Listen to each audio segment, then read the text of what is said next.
My friends, let us come together in a spirit of quiet receptivity.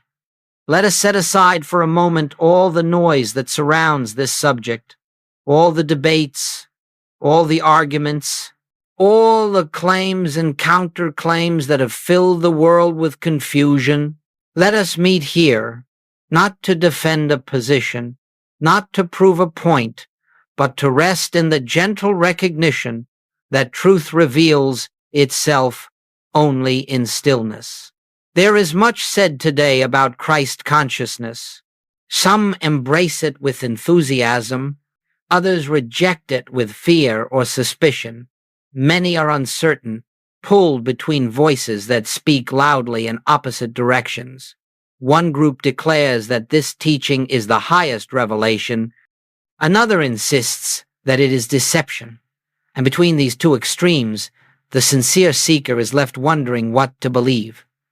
But, my friends, truth is never found in argument. It is never discovered in controversy. It does not reveal itself through noise, excitement, or emotional persuasion. Truth appears only when we become quiet enough inwardly to let the still small voice be heard. The question, is Christ consciousness a deception, arises only when we have mistaken the Christ for something external to ourselves, or when we have imagined that the Christ is a personal attainment, a human achievement, or an elevated identity of the ego. These misunderstandings have spread far and wide, and because of them, many who seek honestly have been turned away from the very truth that would set them free. So let us begin by laying one foundation, and let this foundation remain clear in your mind throughout our time together. Christ consciousness is not a theory. It is not a philosophy. It is not a belief system, nor is it a psychological process. Christ consciousness is not something invented by human minds, nor is it a modern innovation. It is the eternal truth of your being, the truth that Jesus revealed, the truth that every mystic has discovered when they turned within and found the presence living itself at the center of their own being. We are not here to concern ourselves with what the world says about Christ consciousness. The world speaks from fear, from misunderstanding, from personal opinions. We are here to concern ourselves with what the Spirit reveals. And the Spirit speaks only one language, the language of inner recognition. You see, all confusion arises when we attempt to understand spiritual reality from the level of the human mind. The human mind wants definitions. It wants clear categories. It wants to say, this is right and that is wrong. This belongs to my group and that belongs to another. This agrees with my doctrine, and that must therefore be dangerous. But the Spirit does not speak in such terms. The Spirit reveals itself in the silence of I. For 2,000 years, the world has spoken about Christ as if Christ were a person, a man separate from us, an individual far removed from our own nature. And because of that, the world has struggled and suffered, searching for God outside, seeking salvation through external forms, never realizing that the very essence of the Christ is the presence that announces itself silently as I am. It is only when we forget that the Christ is the inner light of every soul that we fall into fear and suspicion. It is only when we imagine that Christ is something we can own, defend, or monopolize that we become hostile toward anything that appears to challenge that image. But truth is not threatened by anything. Truth has no fear, for truth is the presence of God, infinite, eternal, and indivisible. So today, let us set aside the fears that have been taught to us. Let us set aside the belief that Christ consciousness is something strange or foreign. Let us forget, for the moment, the voices that have told us it is dangerous, or deceptive, or contradictory to the teachings of Jesus. Instead, let us come together in a spirit of openness, humility, and quiet expectation. Let us be willing to hear what the Christ within reveals when all personal opinions are set aside.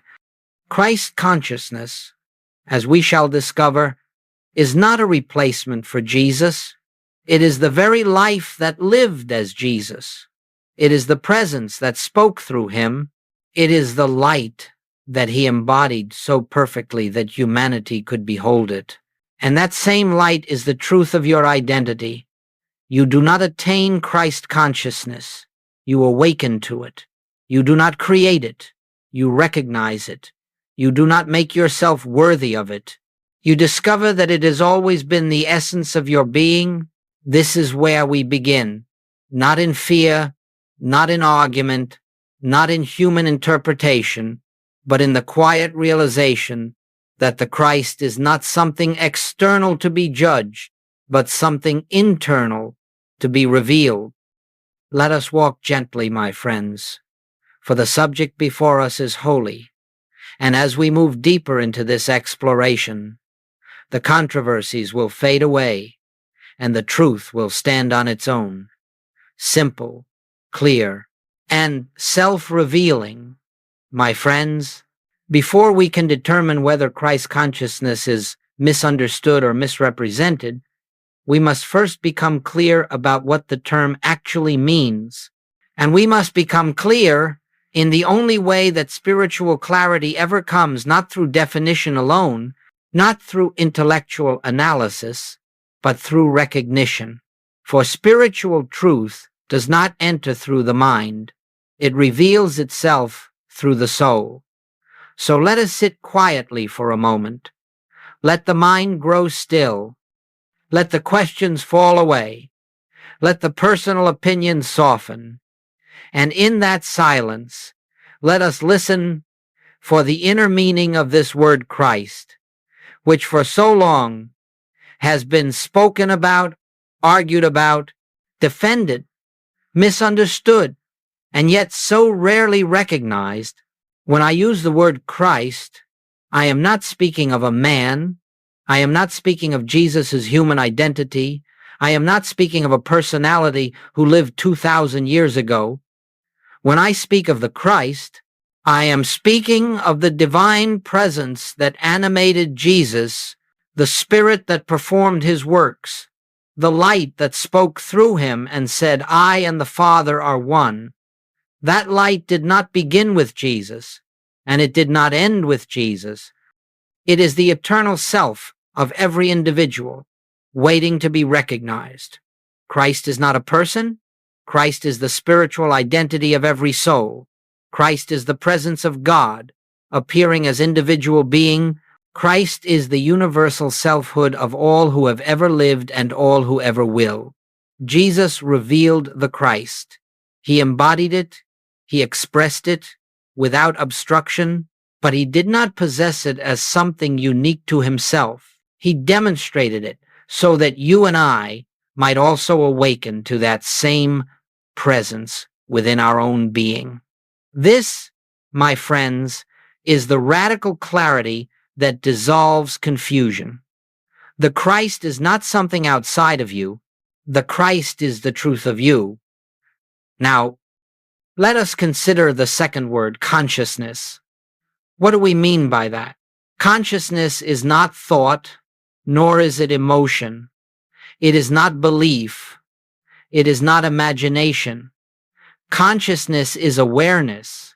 It is the dimension of your being that knows, that recognizes, that perceives, that is aware of itself as existence. Consciousness is the I that you experience before you attach any qualities to it. When you say, "I am," you are speaking from consciousness. When you say, "I exist," you are speaking from consciousness. When you are silently aware, without words, without concepts, without images. That is consciousness. Therefore, Christ consciousness is the awareness of your true identity as the Christ, the recognition that the presence of God is the very essence of your being. Christ consciousness is not a new identity you attain. It is the original identity you awaken to. It is not a higher version of the personal self. It is the absence of the personal self. It is not the elevation of the human mind. It is the quieting of the human mind, so that the divine mind may shine through. This awareness is not reached through strain or effort. It reveals itself. In the same way light appears when clouds part, it was always there, hidden only by a passing veil. The human sense of self says, I am a person, I am separate, I am vulnerable, I am lacking. Christ consciousness reveals, I am the life of God individualized. I am whole. I am supplied. I am protected, not by force, but by the nature of being itself. The human mind says, I must become spiritual. Christ consciousness whispers, you already are spiritual. You must only realize it. The ego declares, I can achieve. The Christ declares, I can of mine own self do nothing. The Father within me doeth the works. This is the difference between the world's misinterpretation of Christ's consciousness and the truth that Jesus revealed and that I have sought to teach. The world imagines that Christ consciousness means personal greatness or special abilities, but in truth, it is the end of personal sense, the end of self-will, the end of the belief in separation. Christ consciousness is not the glorification of the human being. It is the disappearance of the human being into the realization of divine presence. When you recognize the Christ within, you do not become more of a person. You become less of a person and more of the presence that has always lived as the reality of your being. This inner recognition quiets fear, dissolves judgment, releases resistance, and allows healing to occur naturally because you are no longer resisting the activity of God as your life. So let us be clear, absolutely clear. Christ consciousness is not a trend, not a doctrine, not a belief, not an invention of any era.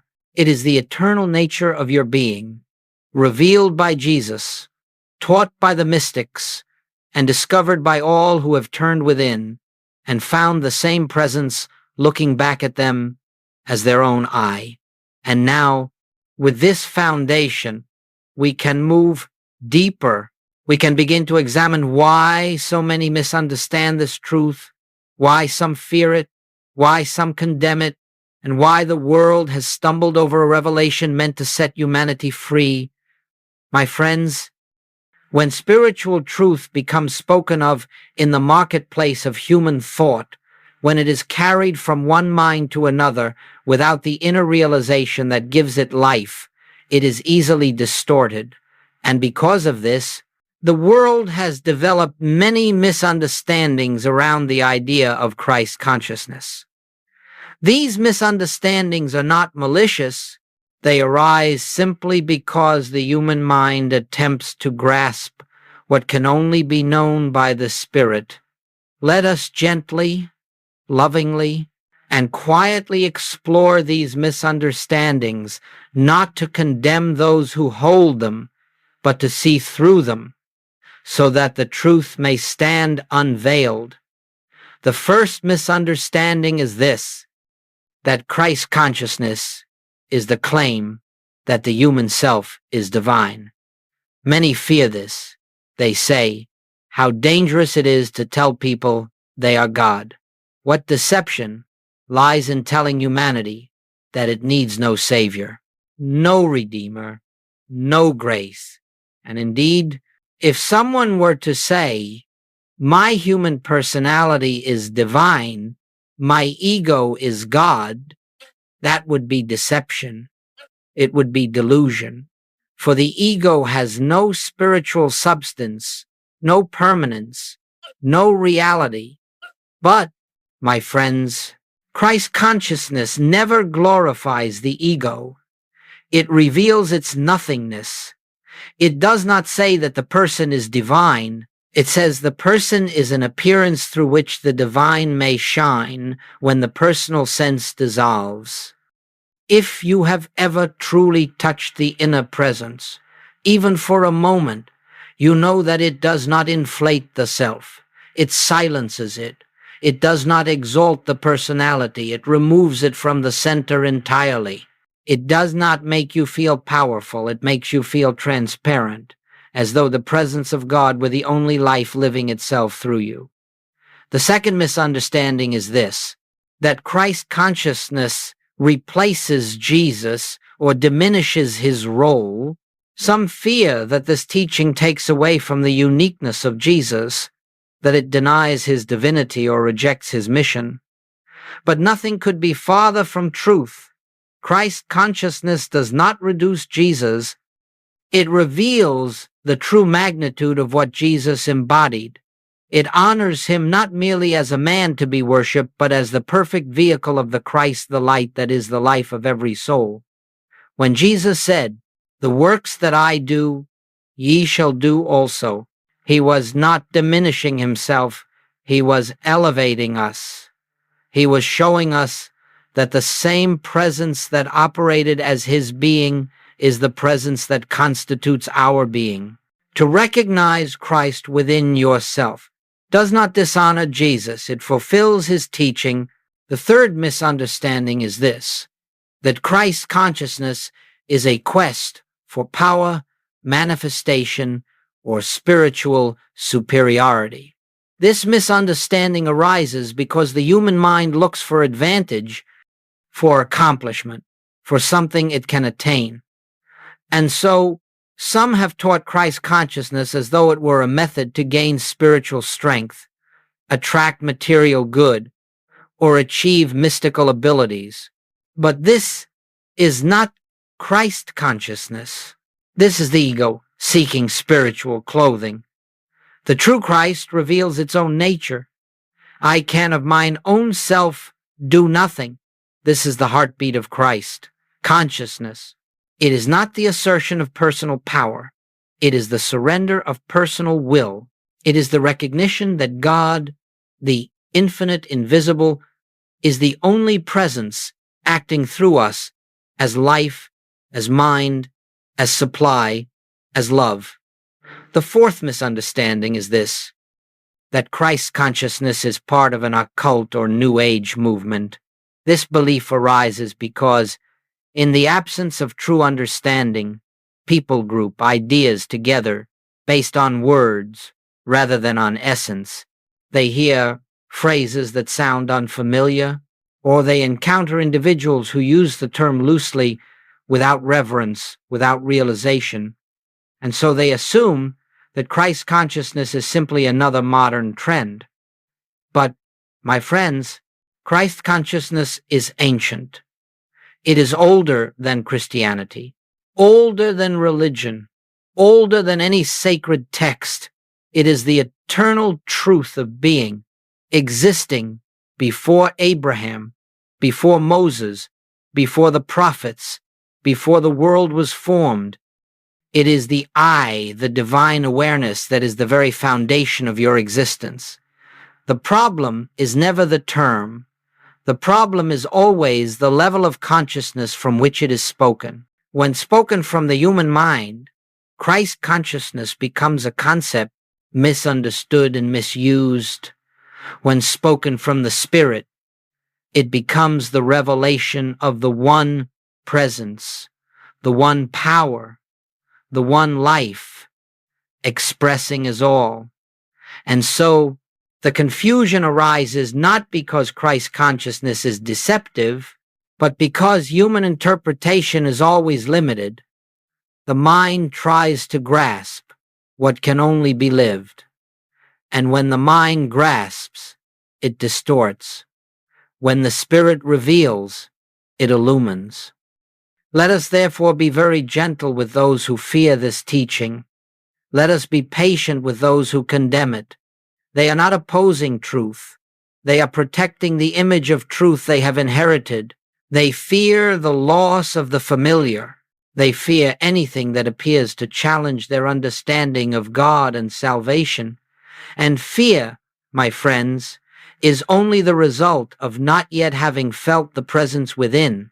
For when Christ is recognized as the inner light of your own being, all fear dissolves, all resistance falls away, and you discover that what once seemed threatening is in fact the very truth that leads you into freedom.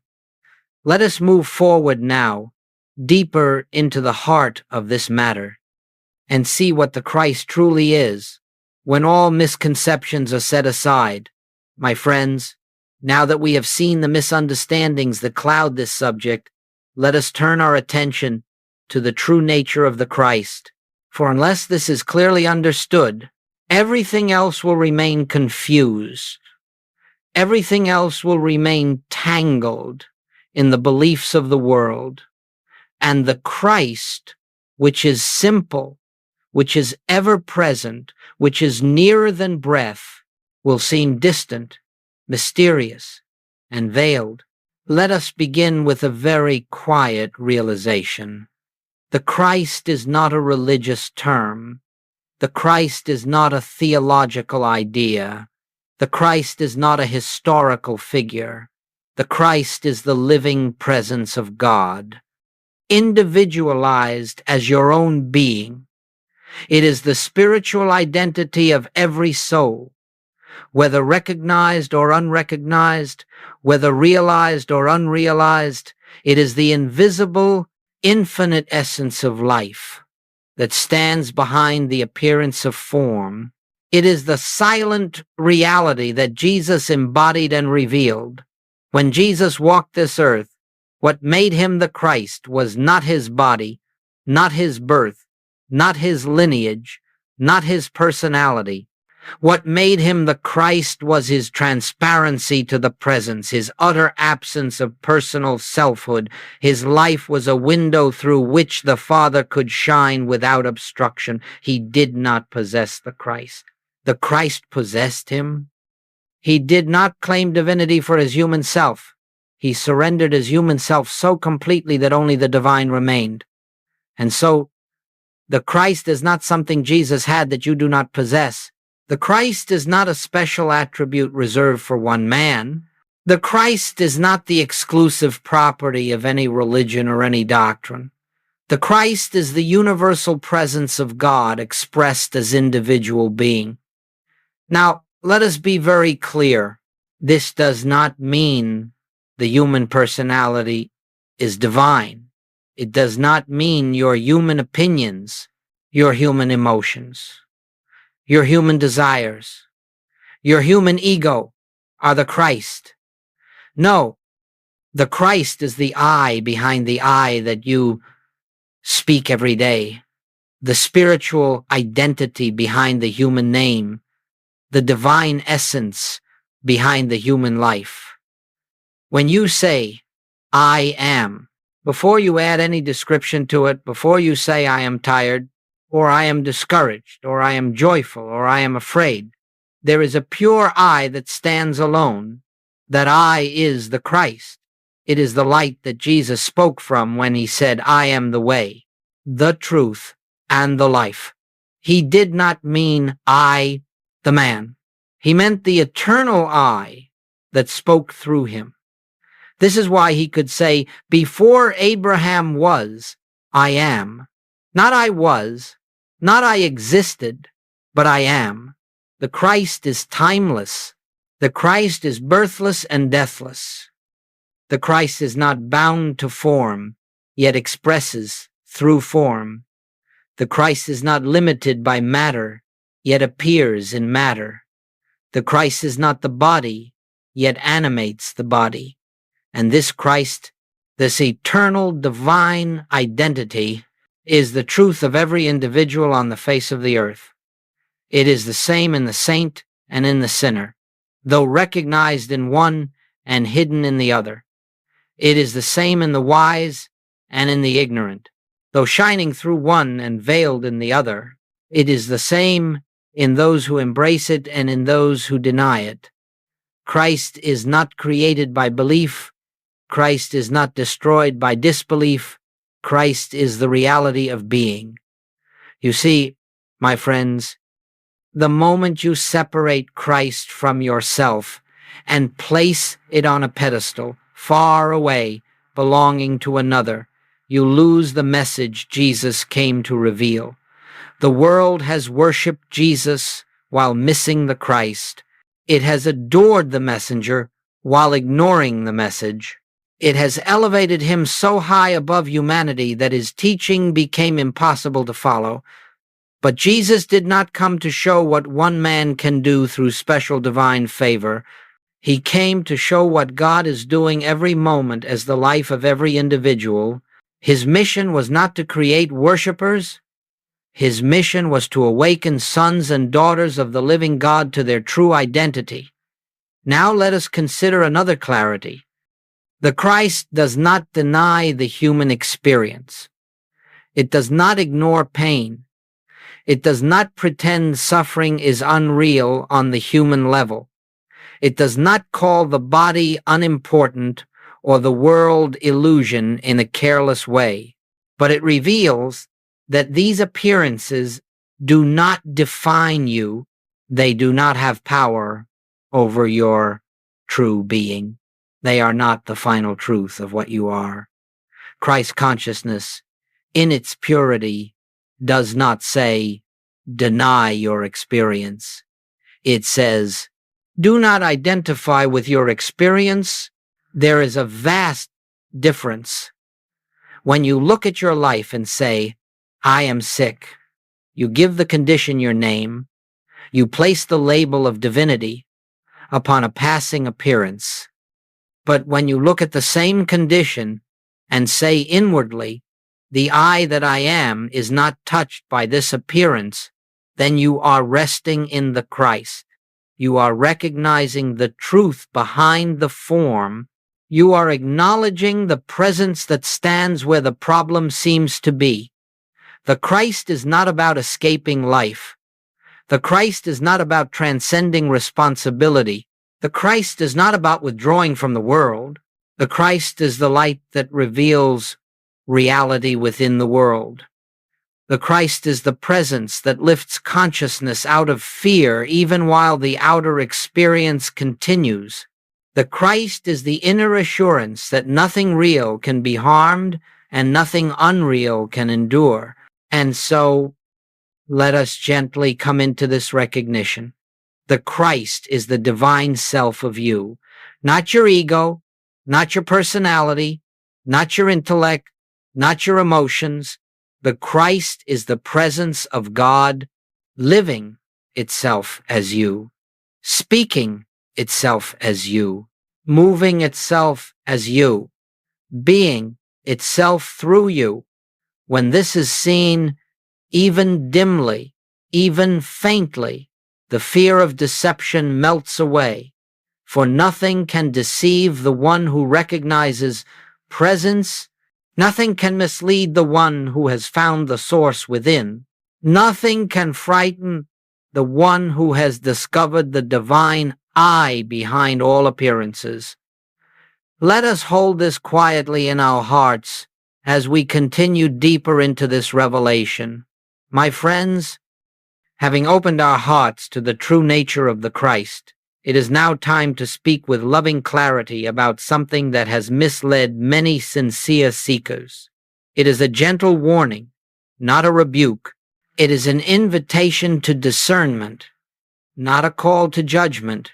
For in the world, there are two versions of what people call Christ consciousness. One is born of the Spirit, the other is a product of the human mind. They share the same words, but they do not share the same essence. They use the same language, but they do not lead to the same realization. Let us explore this with patience and humility so that the inner truth may stand revealed without confusion or fear. The first version, the ego's interpretation of Christ consciousness. There is a form of teaching abroad today which uses the term Christ consciousness but does not carry the Christ within it. It speaks of awakening, but what awakens is not the spirit, it is the ego in spiritual clothing. It speaks of power, but the power it seeks is personal. It speaks of manifestation, but the things it desires to manifest are the objects of human want. It speaks of divinity, but it assigns divinity to the personal sense of self. This version says, you can become godlike. You can command the universe. You can shape reality as you choose. You can elevate your human self to divine status. My friends, the Christ has nothing to do with such claims. These are the longings of the human mind seeking spiritual authority. They are attempts to turn the infinite into a servant of personal desire. They are efforts to use God rather than surrender to God. This version of Christ consciousness is not wicked. It is simply mistaken. It is born from the belief that personal will can be infused with spiritual power. It elevates the person instead of dissolving the person. It seeks to acquire instead of to yield. It pursues experiences instead of presence. And because of this misunderstanding, many fear Christ consciousness and call it deception. They see this ego-centered version and assume it represents the whole. But this is not the Christ. It is the echo of the human mind trying to touch the divine without relinquishing itself. The second version, the Christ consciousness Goldsmit taught. Now let us turn to the true version, the version that Jesus embodied, the version that the mystics discovered, the version that I have spent a lifetime attempting to reveal. This Christ consciousness does not elevate the human self. It reveals its unreality. It does not make the ego powerful. It dissolves the ego entirely. It does not give you spiritual authority. It reveals that only God is authority. It does not teach you to manifest. It teaches you to rest in the fullness that already is. This Christ consciousness whispers, of mine own self, I can do nothing. The Father within me doeth the works. I and the Father are one. The kingdom of God is within you. Here, no personal self remains to claim anything. Here, no human agenda survives. Here, no earthly desire can persist in the light of the presence. And because there is no personal self seeking its own fulfillment, there is peace profound, unshakable peace. There is a sense of harmony with all life. There is a natural flow of supply that requires no manipulation. There is healing, not as a miracle performed by a person, but as the natural consequence of resting in the presence that is already whole. This is the Christ consciousness that Jesus lived. This is the Christ consciousness that reveals itself in pure silence. This is the Christ consciousness that removes all fear of deception, for it removes the very self that could be deceived, the difference between the two versions. And so, let us state the distinction simply and clearly. The ego's version says, I become greater. The Christ version says, the personal I disappears, and the divine I am shines forth. The ego's version seeks power. The Christ version relinquishes power, for God alone is power. The ego's version wants to attract things. The Christ version recognizes, the Father knoweth what things ye have need of. The ego's version tries to create reality. The Christ version beholds reality already present. The ego's version looks outward. The Christ version looks inward, to the still sanctuary of being. One inflates the human self, the other reveals the divine self. One speaks loudly, the other speaks in the whisper of inner silence. One creates confusion, the other creates peace. One leads away from God, the other reveals that God has never been absent. Why this clarification matters. My friends, it is essential to distinguish these two versions gently and clearly, because many reject the true teaching after encountering the false one. They see the ego's imitation, and they recoil from the entire subject. They turn away from the very truth that could liberate them. But when the heart hears the authentic message, the message of surrender, of silence, of inner recognition, all fear dissolves. For the true Christ consciousness is nothing more and nothing less than the presence of God revealing itself as your own being. There is no danger in this. There is no deception in this. There is only peace. There is only light. There is only the gentle unveiling of what you already are in reality. Let us now continue deeper into this sacred truth, so that the confusion of the world may fall away and the clarity of spirit may speak within us. My friends, if we desire clarity about the true nature of Christ consciousness, there is no higher authority than the words of the Master himself. For Jesus did not come merely to be admired. He came to reveal the inner light that is the life of every individual. He did not come to display personal greatness. He came to unveil the presence that stands behind all form. And so today, we turn to his own statements, for within them lies the spiritual key to Christ consciousness. Not a theory, not a philosophy, a living revelation. Let us approach these words, not intellectually, but quietly. Let us allow them to enter not the mind, but the heart. One, I and the Father are one. My friends, this one statement, when truly understood, is the whole of Christ consciousness. When Jesus spoke these words, he did not speak as a man declaring his uniqueness. He spoke from the Christ, revealing the universal truth of being. He was not dividing himself from humanity. He was revealing the nature of all creation. I and the Father are one does not mean the man Jesus was one with God while you remain separate. It means that the divine I which spoke through Jesus is the same I that is the life of every soul. The Father is the invisible source. The Christ is the expression of that source. And the I of you, the real you, the spiritual you, is that expression. This is not arrogance. This is not blasphemy. This is not self-exaltation. This is recognition. This is the moment when the veil of separation dissolves, when you realize that your life is God's life, that your being is God's being, that your existence is God's expression. This is the first step into the Christ. 2. The Father within me doeth the works. Here lies the end of personal ego.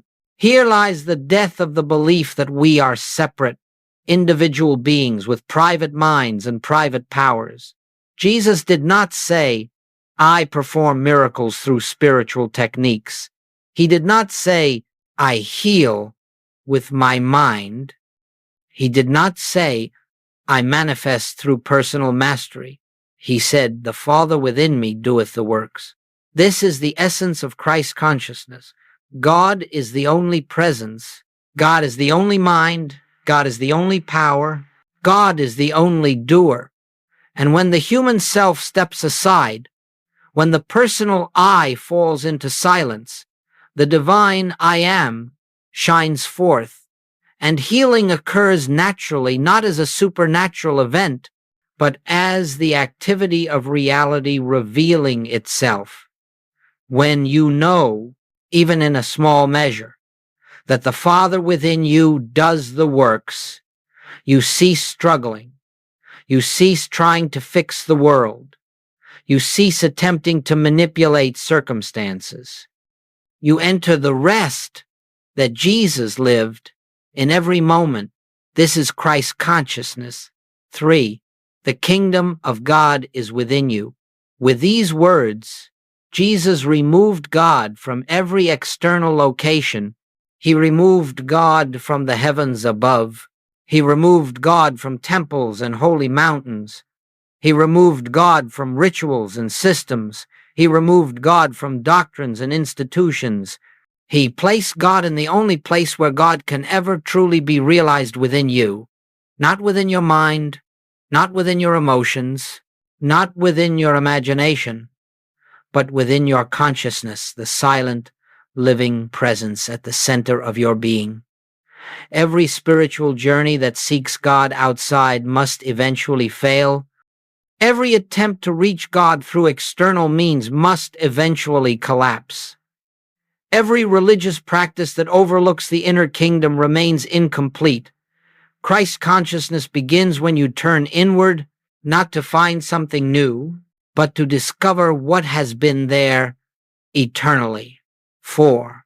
The works that I do, you shall do also, and greater works than these shall you do. My friends, this is not poetry, it is not metaphor, it is not exaggeration. It is spiritual fact. Jesus did not come to declare his superiority. He came to reveal your identity. He came to show what God can do when a human sense of self no longer obstructs the fullness of the presence. When he says, "You shall do the works," he is saying, the same Christ that lived as me lives as you.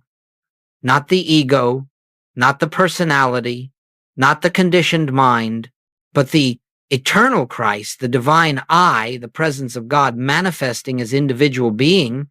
He was not elevating humanity through flattery. He was unveiling reality. Do not let the world convince you this is heresy. Do not let fear tell you this is presumption. Do not let doctrines tell you this is reserved for one man. If only one man on earth was one with the Father, then the teaching of Jesus would be a contradiction.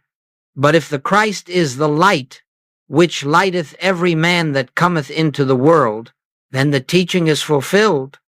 This is why Christ consciousness is not deception. It is destiny. 5. Lo, I am with you always. What is this I? It is not the man who lived in Galilee. It is not the historical personality. It is not a figure that comes and goes in time. This I is the eternal presence, the divine identity, the Christ within, the light that is the life of every soul. When Jesus says, "I am with you," he means the divine presence is your own being. It cannot leave you. It cannot abandon you. It cannot be lost.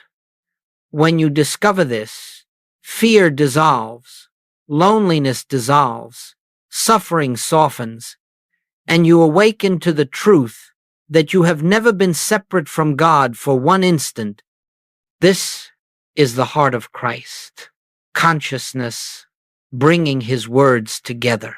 His statements form a single, unbroken revelation, oneness with the Father as the doer, the kingdom within, the universality of divine realization, the eternal presence of the I am. These are not the claims of a human being. These are the declarations of the Christ, speaking through the transparency of Jesus. When these statements are heard inwardly, not as beliefs, but as revelations, the personal sense of self begins to dissolve, and the divine self begins to shine through. That shining forth is Christ consciousness. Let us hold these words in silence for a moment, letting them enter deeply until the meaning begins to awaken from within. My friends, now that we have looked upon the words of the Master, let us move into the living of these truths. For Christ consciousness cannot be reached through intellect, through emotion, through repetition, or through effort. It is not attained as one attains a skill. It is not acquired as one acquires knowledge. It is not summoned as one summons a power. Christ consciousness is recognized. It is revealed. It is awakened from within. It is allowed, not achieved. It is permitted, not produced. And so our task is not to climb toward God, but to remove the veils that hide the presence already here. Let us walk gently through the essential practices that reveal this inner light, not techniques, but openings, not methods, but recognitions. 1. The still moment. Be still and know. Every realization begins with stillness, not physical stillness alone, though that helps, not forced quietness, though silence is its friend, but the inner stillness in which the personal self loosens its grip. Goldsmit taught what Jesus lived. You cannot know God while the mind is busy trying to know God. You cannot receive the Christ while asking the Christ to come.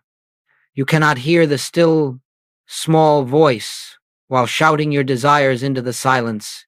So we enter a sacred moment not to think, not to ask, not to repeat, not to imagine, but simply to rest in the presence that is already here.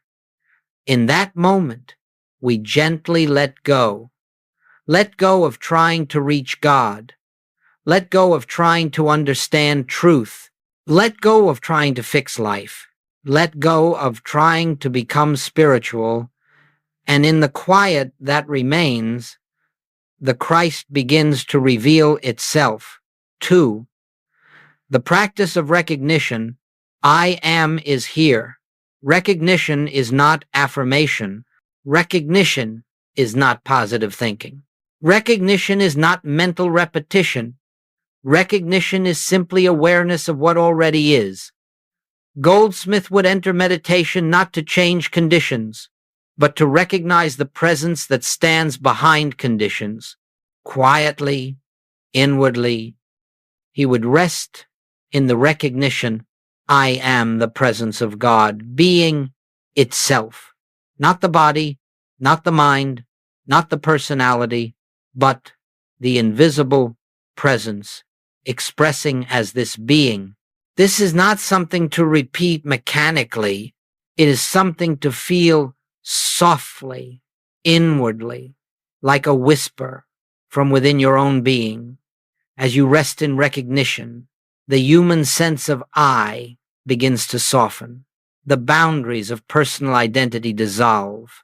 You feel the shift from me trying to realize God to God realizing itself as me. This is the beginning of Christ conscious awareness. 3. Impersonalizing appearances. This is not about me. One of the profound keys Goldsmit taught is this. No discord has anything to do with your true identity. It is the impersonal activity of universal belief appearing in your experience. When you say, I am sick, I am afraid, I am struggling, with you place the holy name of God, I am, on what is not truth. But when you say inwardly, this appearance is not personal, it is not about my spiritual identity, it is only a universal belief showing itself. You withdraw the power that sustains the appearance. This does not deny the human experience. It denies that the experience defines you. Christ consciousness is the recognition that No condition can touch the divine identity that you truly are. When you stop taking appearances personally, you stop giving them power.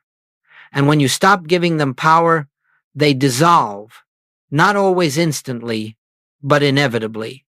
4. The inner listening. Speak, Lord, for thy servant heareth. Christ consciousness is not discovered through speaking to God. It is discovered through listening.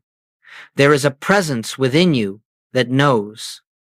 There is a wisdom within you that guides. There is a love within you that heals. There is a peace within you that restores. But this inner teacher speaks in silence. Goldsmit would say, do not pray for anything. Become still and listen.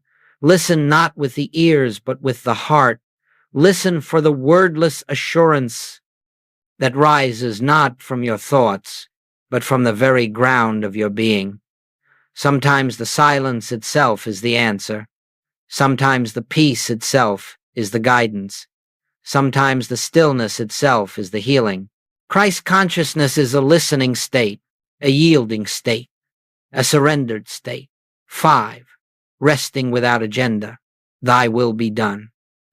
One of the greatest obstacles to Christ recognition is the desire to use spiritual awareness for personal outcomes. When you enter meditation hoping to fix the body, you remain identified with the body. When you seek supply, you remain identified with lack. When you seek peace, you remain identified with fear. But when you enter meditation with no agenda, not to get, not to solve, not to change, you step into the atmosphere of the Christ. Christ consciousness has no purpose other than the revelation of God. When God is revealed, everything else unfolds naturally. You cannot serve two masters. You cannot seek spiritual truth while secretly seeking personal benefit. Rest in the presence, and let the presence take care of what belongs to it. This is the way of the Christ. 6. Recognizing the Christ in others, inasmuch as ye have done it unto the least of these. Goldsmit taught that the Christ in you cannot be realized fully until you begin recognizing the Christ in every individual. This does not mean approving their actions. It does not mean ignoring their faults. It does not mean excusing their behavior. It means seeing beneath the surface appearance, seeing the same divine identity in them that you are discovering in yourself. This recognition shifts your entire relationship to the world. People cease to be obstacles. People cease to be enemies. People cease to be sources of threat. They become mirrors through which you learn to see the same Christ light shining everywhere. This recognition is not sentimental. It is not emotional. It is a spiritual act that dissolves the sense of separation. And when separation dissolves, Christ consciousness emerges. 7. Returning again and again, a daily unfoldment. Christ consciousness is not attained in a single moment. It is the fruit of daily recognition, daily surrender, daily listening, daily resting. Goldsmith's realization unfolded over decades, not because God is slow, but because the human sense must loosen gradually. Each moment of recognition plants a seed. Each moment of stillness lifts a veil. Each moment of impersonalization dissolves a false belief. Each moment of inner listening unveils a new depth, and over time, sometimes suddenly, sometimes quietly, a shift occurs. You begin to live more from presence than from personality, more from spirit than from thought, more from Christ than from self. This is Christ consciousness. 8. The natural fruits: peace, guidance, healing, supply. Goldsmit never pursued these fruits. He simply recognized the presence, and the fruits followed naturally. Peace comes, guidance comes, healing comes, supply comes, harmony comes. Not because you sought them, but because the Christ presence is harmony itself. You cannot seek Christ consciousness for results, but the revelation of the Christ always expresses itself as wholeness. This is the law of spirit. This is the nature of reality. This is the fulfillment of Jesus' words. Seek ye first the kingdom, and all these things shall be added. My friends, these practices are not steps. They are openings. They are doorways. They are invitations to allow the presence to reveal itself. Christ's consciousness is not gained. It is unhidden. You do not transform yourself into something divine. You remove what hides the divinity already present. Let us move now into the heart of this transformation, into what happens when this inner recognition becomes lived, embodied, expressed. My friends, let us now enter the sacred territory that few dare to describe, not because it is forbidden, but because it cannot be understood until it is lived, and yet it is helpful, comforting, and clarifying to hear what unfolds when the Christ begins to take form in your consciousness. For this is not a sudden event. This is not a thunderbolt from the sky. This is not a blinding illumination that leaves the personality transformed in an instant. This is a gentle quickening, a quiet awakening, an inner shift that changes the entire foundation of how you live, how you perceive, how you respond, how you exist. Let us walk through this slowly, reverently. 1. The dissolving of fear. The first evidence that Christ consciousness is dawning within you is not spiritual power. It is not mystical ability. It is not the attraction of good fortune. It is the dissolving of fear, not through willpower, not through courage, not through affirmations or positivity, but through recognition. When the presence within you becomes real, not as belief, not as hope, not as imagination, but as inner certainty, you discover that nothing external has power over your life. Nothing external can touch the reality of your being. Fear dissolves not because life becomes easier, but because you cease to live from the part of you that can be frightened. The personal self fears. The Christ self does not. When you live from the Christ within, fear simply loses its foundation. It has nothing to cling to. It cannot take root. It cannot grow. You become anchored not in emotion, but in presence too. A quiet inner authority emerges when Christ consciousness begins to operate. A new form of inner knowing arises, not arrogance, not confidence, not boldness, but spiritual assurance. You begin to feel, I need not be shaken by appearances. I need not rush to fix. I need not defend. I need not resist. I need only rest. This inner authority is not the authority of the human will. It is the authority of the presence that says quietly, I am here. This is the same presence that stood calm before the winds at Galilee, the same presence that walked through crowds unharmed, the same presence that said, peace, be still. When Christ is realized, this authority becomes your atmosphere, not because you claim it, but because it reveals itself. 3. Problems lose their power over you. My friends, this is perhaps the most transformative shift. Problems may still appear, but the sense that they are your problems dissolves.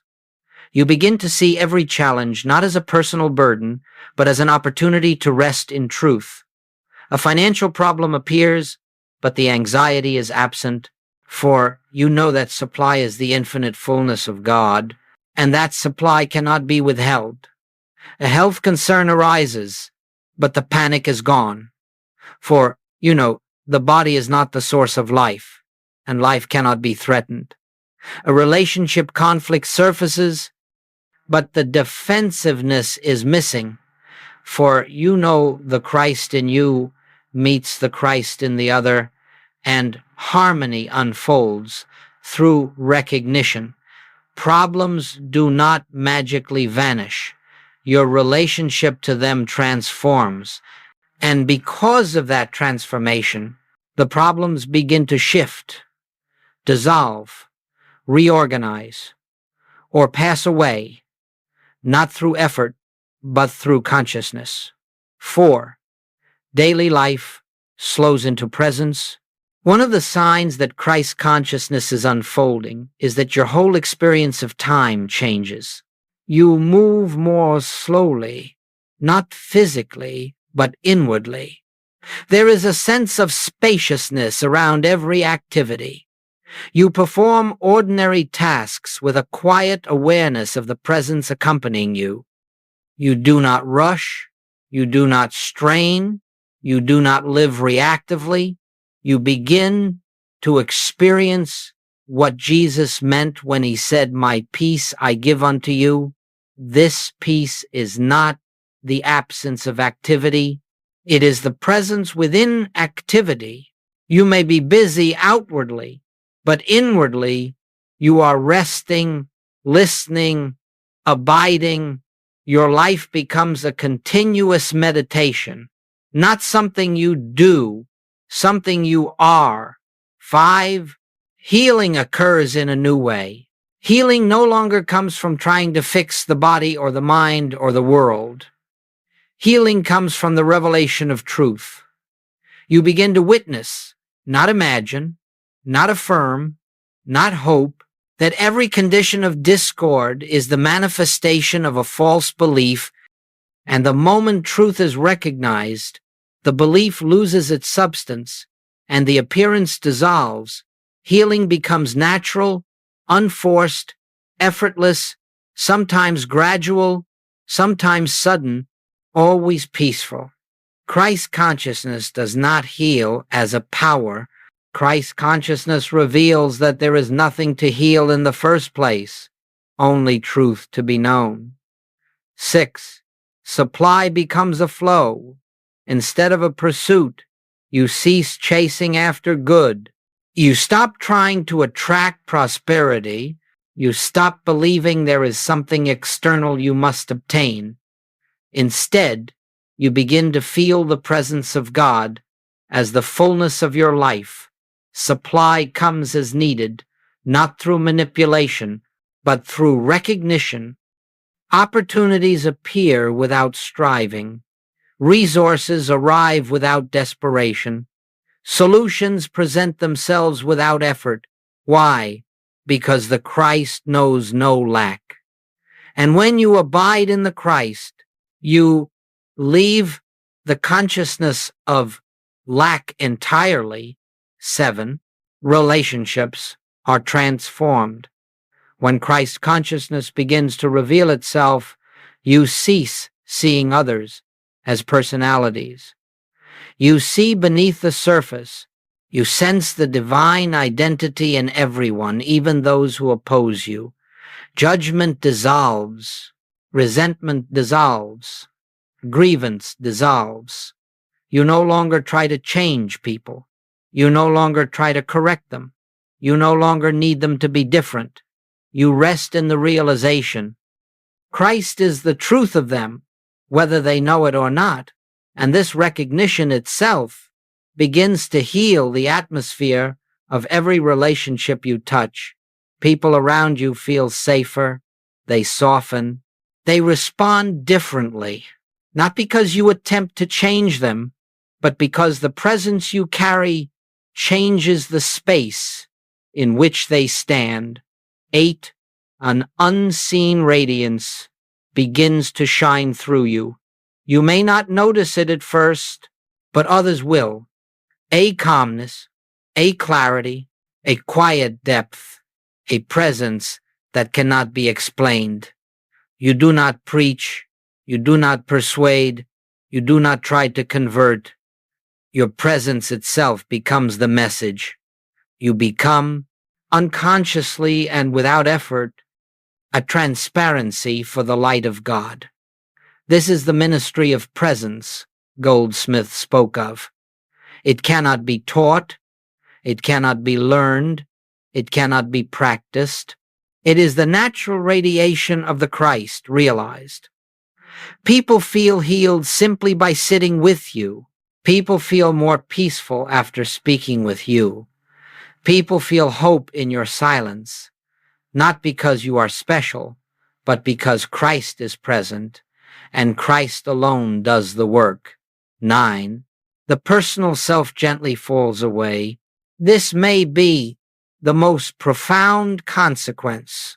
The sense of me begins to dissolve, not in a frightening way, not in a dramatic way, not in an annihilating way, but gently, like mist evaporating in the morning sun. You stop defending the personal self. You stop glorifying the personal self. You stop fearing for the personal self. You stop relying on the personal self. And in the absence of this false me, the true I, the Christ, shines unobstructed. This is not the death of identity. It is the revelation of your real identity. 10. Life becomes a living unfoldment of God.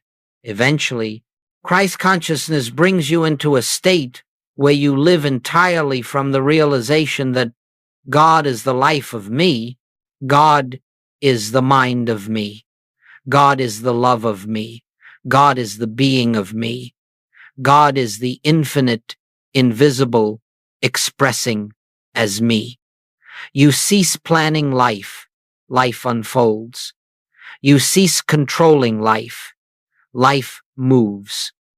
You cease fearing life, life reveals.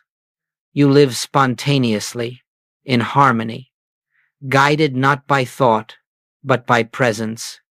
This is the life Jesus lived. This is the life the mystics discovered. This is the life Goldsmit revealed.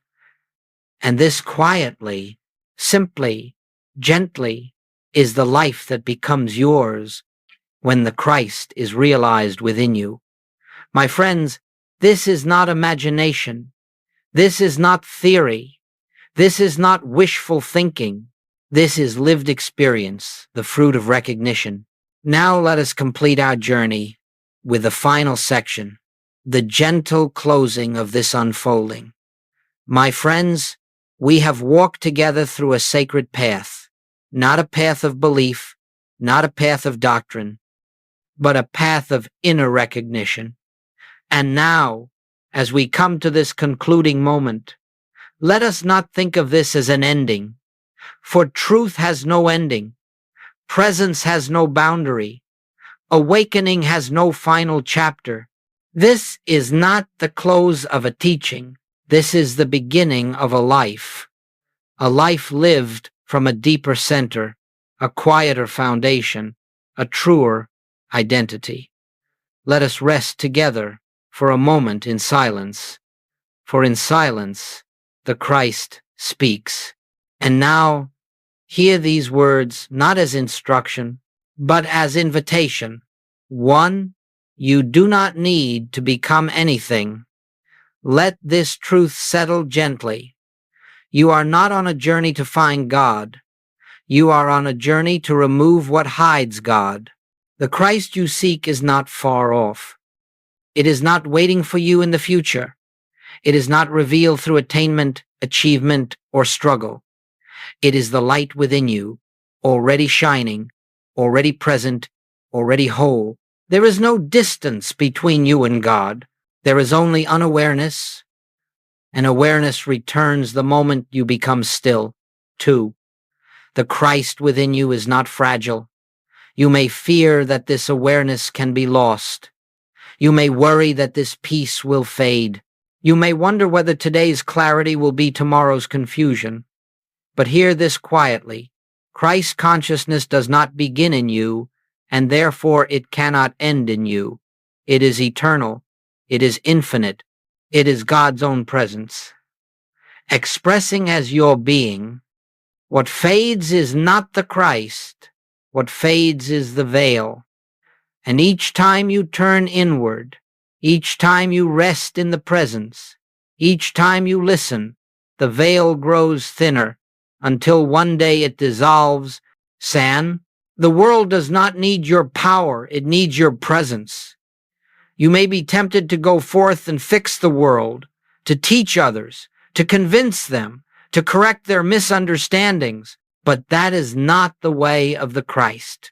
Christ does not persuade, Christ does not argue, Christ does not strive, Christ shines, and in that shining, the weary find rest, the fearful find peace, the suffering find hope, the lost find direction, not because you have spoken, but because the presence has flowed through you. This is the ministry of presence, the silent healing that operates through the realized Christ. 4. Your only work is recognition. Let us leave all complex spiritual practices behind. Let us put away the techniques, the systems, the formulas. Let us walk gently, quietly, simply. Your work is not to change the world. Your work is not to fix the body. Your work is not to transform the mind. Your work is not to improve the personality. Your one spiritual task is this: recognize the Christ as the reality of your being. Recognize it in stillness. Recognize it in silence. Recognize it in the midst of activity. Recognize it in others. Recognize it behind appearances. Recognition is the doorway.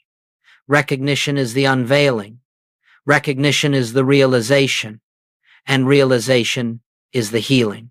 5. You are not alone on this path.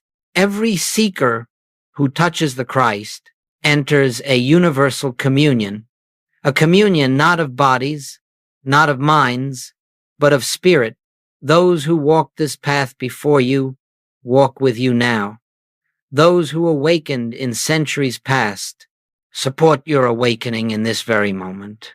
The presence that revealed itself to Jesus reveals itself through you. The light that illumined the mystics illumines your path. The infinite company of the Christ is with you, is within you, is you. You walk in holy companionship. 6. When you forget, simply return. There will be days when the presence feels distant, when the world seems louder, when fear tries to rise again, when old patterns show themselves once more. Do not be discouraged. Do not judge yourself. Do not imagine that progress has been lost. Simply return. Return to the still moment. Return to the gentle recognition. Return to the inner sanctuary. Return to the infinite invisible. Every return deepens you. Every return strengthens you. Every return reveals more light. This is how Christ consciousness unfolds, gently, quietly, inevitably. 7.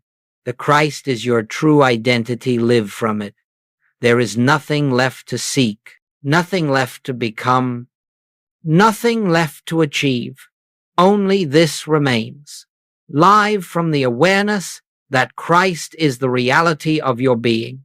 Let this awareness guide your thoughts. Let it soften your responses. Let it shape your actions. Let it illumine your relationships. Let it steady your steps. Let it anchor your life. And in living this way, you will discover that you have awakened not into a new belief, but into reality itself. 8. A final blessing. My friends, rest now in the quiet confidence that the presence that revealed itself to you today will continue to reveal itself hour by hour, moment by moment, as you turn inward. May the Christ that Jesus embodied and the Christ that Goldsmit unveiled shine forth through your consciousness as peace, as guidance, as healing, as abundance, as love, as truth, as life, not by your effort, but by God's grace, not by your will, but by God's presence, not by becoming, but by recognizing you are the light, because the light is the eye of you. Rest now in that truth, abide in it, live from it, and let the Christ be the way, the truth, and the life of all that you are. Amen.